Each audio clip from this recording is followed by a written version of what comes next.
Hello बच्चों। तो आपको याद होगा कल हम विद्युत रसायन डिस्कस कर रहे थे। आज उसी विद्युत रसायन को आगे कंटिन्यू करेंगे। और विद्युत रसायन में जो बचे हुए विद्युत अपघटन की क्रियाएं थी, आइए पहले उन्हें देख लेते हैं। ठीक है, सबसे पहले आपको आज देखना है कॉपर सल्फेट जलीय और इलेक्ट्रोड। आपको याद होगा अभी तक हम अक्रिय इलेक्ट्रोड का इस्तेमाल कर रहे थे, यानी कि जो अभिक्रिया में भाग नहीं लेता है। ठीक है, तो सबसे पहले हम ये देखेंगे कॉपर सल्फेट का विलयन जलीय जो होता है वो टूटता कैसे है। कॉपर सल्फेट जब टूटेगा तो कॉपर डबल प्लस आयन बनाएगा और SO4 डबल माइनस आयन बनाएगा। राइट, ये हमेशा ऐसे ही टूटता है, Cu डबल प्लस और SO4 डबल माइनस। और जल कैसे टूटता है? जल टूटता है H पॉजिटिव और OH नेगेटिव में। राइट, अब हम सबसे पहले बात करें तो आपको याद होगा हम कॉन्सेप्ट लगाते थे लो, LOAP, लेफ्ट ऑक्सीडेशन एनोड और पॉजिटिव। ठीक है, आपको याद होगा। तो आप बताइए यहाँ पॉजिटिव चार्ज है तो जाहिर सी बात है नेगेटिव आएगा। और मैं आपको पहले भी बता चुकी हूँ कि जो नेगेटिव आएगा वो इन दोनों में से ये वाला होगा, क्योंकि इस वाले नेगेटिव में आप देखिए, इस वाले नेगेटिव की खास बात है कि इसमें इलेक्ट्रॉन जो है केवल एक मोड इलेक्ट्रोनेगेटिव ऑक्सीजन के कांटेक्ट में है, जबकि यहाँ के इलेक्ट्रॉन जो है वो चार अधिक विद्युत ऋणात्मक तत्व के कांटेक्ट में है। तो इसका डीपी जो है वो लो होगा। और आपको पता है ऑक्सीकरण का मतलब होता है एक इलेक्ट्रॉन का निकलना। जैसे एक इलेक्ट्रॉन निकलेगा आपको OH मिल जाएगा। राइट, फिर ऐसे ही कितने OH आएंगे? 4 OH आएंगे और कुल मिला के आपस में क्रिया करके 2H2O और O2 बना लेंगे। ठीक है, तो ये क्रिया तो आपकी हो रही है एनोड पर। ठीक है, कैथोड पर क्या होगा? तो आप देखिए कैथोड पर होता है राइट रिडक्शन कैथोड नेगेटिव, और आप देखिए उस पर नेगेटिव है और उस पर पॉजिटिव आएगा। राइट, अब आपको यहाँ एक बहुत अच्छी बात देखनी होगी कि हमारे पास दो पॉजिटिव हैं, एक हमारे पास H पॉजिटिव है और एक हमारे पास Cu डबल पॉजिटिव है। राइट, तो यहाँ आपको एक बात याद रखनी है कि विद्युत रासायनिक श्रेणी में हमने 11th क्लास में पढ़ा था कि जो धातुएं हाइड्रोजन से नीचे आती हैं वो बहुत अच्छी इलेक्ट्रॉन ग्रहण करने वाली होती हैं, माने वो इलेक्ट्रॉन ग्राही होती हैं। तो आप मुझे बताइए, आपको एक ट्रिक याद करनी होगी कि हाइड्रोजन के नीचे 3 ही धातुएं होती हैं। बाकी हाइड्रोजन से ऊपर जितनी भी धातुएं होंगी वो देंगी और उसके रिस्पेक्ट में हाइड्रोजन लेगा, लेकिन केवल 3 धातुएं ऐसी हैं। आप ये टेबल लर्न कर लीजिए, क्यों आग आओ, ये ट्रिक है आपके लिए। कॉपर सिल्वर गोल्ड, ये 3 धातुएं आपकी जो है विद्युत रासायनिक श्रेणी में हाइड्रोजन से नीचे हैं। और विद्युत रासायनिक श्रेणी में नीचे वाले जो होते हैं तत्व वो ग्राही होते हैं, माने कि लेने वाले होते हैं। तो आज जब इलेक्ट्रॉन लेने की बारी आएगी तो हाइड्रोजन नहीं लेगा, कॉपर लेगा। Right, copper double plus. जब कॉपर डबल प्लस इलेक्ट्रॉन लेगा, आप यहाँ देखिए, तो वो 2 इलेक्ट्रॉन लेकर क्या बना लेगा? कॉपर बना लेगा। और दुनिया में कॉपर जो है वो इसी फॉर्म में एग्जिस्ट करता है। ठीक है, दुनिया में कॉपर इसी फॉर्म में एग्जिस्ट करता है। आप देखिए कॉपर आपका बन गया। तो यहाँ देखिए आपको मिला वाटर और ऑक्सीजन, वहां देखिए आपको मिला कॉपर। ये आपका वही है प्राथमिक प्रभाव और ये आपका द्वितीयक प्रभाव के तहत आपको मिला है। राइट, तो अब आपको इस पूरे विलयन को ध्यान से एक बार और देखना है, क्योंकि आगे जाकर आप जलीय कॉपर सल्फेट की ही क्रिया कराओगे, लेकिन उस वक्त आप जो इलेक्ट्रोड लोगे वो इलेक्ट्रोड में आपको क्रियाशील दे दूंगी। ठीक है, इसलिए एक बार फिर देखिए, अभी मैं अक्रिय इलेक्ट्रोड का इस्तेमाल कर रही हूँ, आप इसको भी तोड़िए और जलीय है क्योंकि वाटर को भी तोड़िए, वही कॉन्सेप्ट लगाइए। प्लस है तो उस पर माइनस आएगा, ये वाला माइनस पहले आएगा क्योंकि इसका डीपी लो है, मैं आपको समझा चुकी हूँ।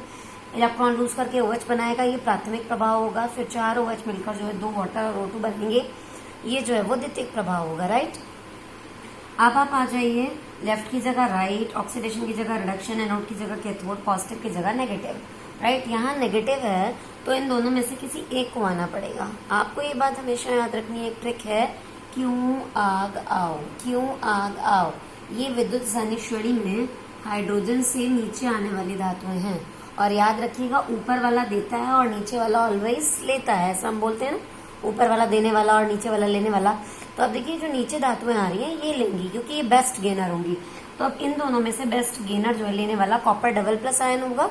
तो चूंकि यहाँ रिडक्शन की क्रिया हो रही है वो 2 इलेक्ट्रॉन लेकर कॉपर बना लेगा। ठीक, अब मैं आपको इसी जगह पर AgNO3 जलीय दिखाने वाली हूँ। तो आप देखिए, जब आप AgNO3 जलीय लेंगे, ठीक, तो आप सबसे पहले जलीय की बात कर रहे हैं तो वाटर तो होगा ही होगा, और AgNO3 आपका किस तरीके से टूटेगा?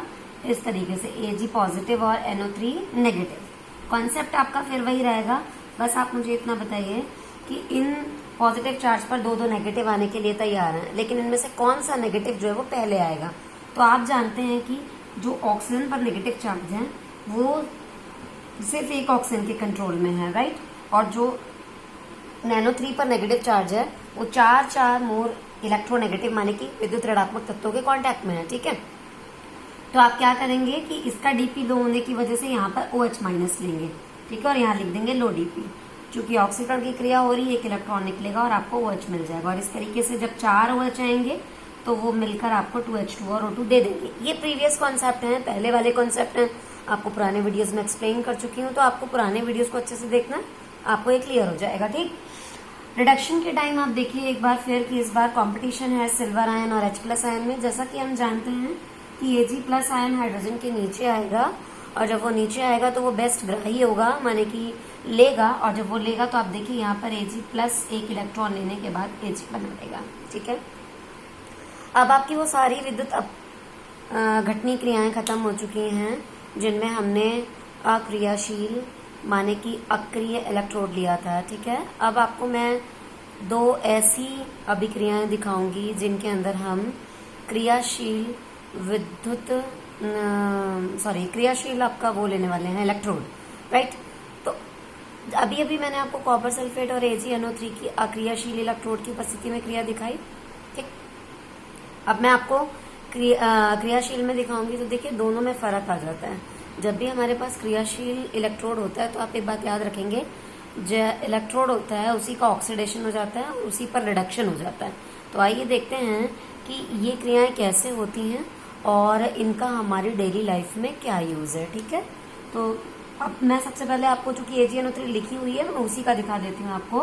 आपको जलीय AgNO3 लेना है, लेकिन देखिए यहाँ पर आपको एग्जाम में मेंशन होके आएगा सिल्वर इलेक्ट्रोड की उपस्थिति में, सिल्वर इलेक्ट्रोड की उपस्थिति में, यानी कहने का मतलब आप देखिए इस बार हमने आपको सिल्वर इलेक्ट्रोड दे दिया है, और जैसा कि आप जानते हैं सिल्वर इलेक्ट्रोड जो होता है वो कैसा होता है, क्रियाशील होता है। यानी इस वक्त इलेक्ट्रोड भी क्रियाशील है, इलेक्ट्रोड विद्युत अपघट्य से कह रहा है कि तेरे साथ साथ अब मैं भी अभिक्रिया में भाग लूंगा।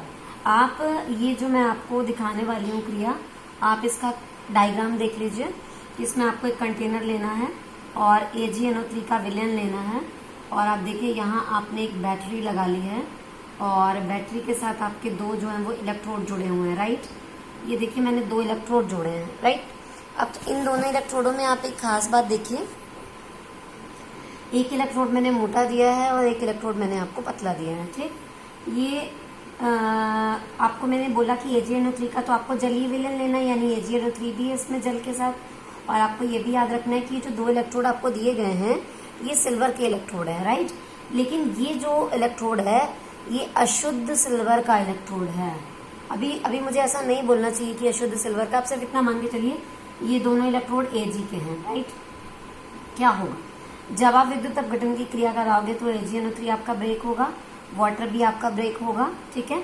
ब्रेक होने के बाद क्या होगा कि जब ऑक्सीकरण की बात आएगी, इलेक्ट्रॉन देने की बात आएगी, तो इलेक्ट्रॉन देने का काम जो होता है हमें लग रहा है कि इन दोनों में से OH निगेटिव दौड़ कर आएगा क्योंकि उसका डीपी लो है। लेकिन इस बार ऐसा नहीं होगा क्योंकि इस बार आपका जो इलेक्ट्रोड है वो भी एक्टिव है, सिल्वर।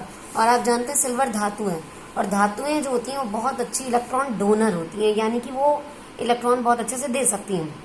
तो इस बार चूंकि सिल्वर जो है वो क्रियाशील है, कह रही है कोई नहीं आएगा इलेक्ट्रॉन देते वक्त, सिर्फ मैं आऊंगी क्योंकि मुझसे बेटर इलेक्ट्रॉन देने वाला कोई नहीं।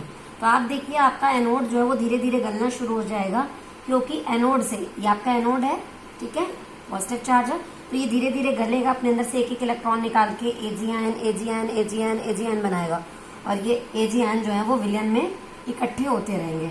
और जब विलयन में AgNs की कंसेंट्रेशन तो ज्यादा हो जाएगी, बट आपका जो एनोडिक इलेक्ट्रोड है वो पूरी तरीके से धीरे धीरे गलने लगेगा, राइट।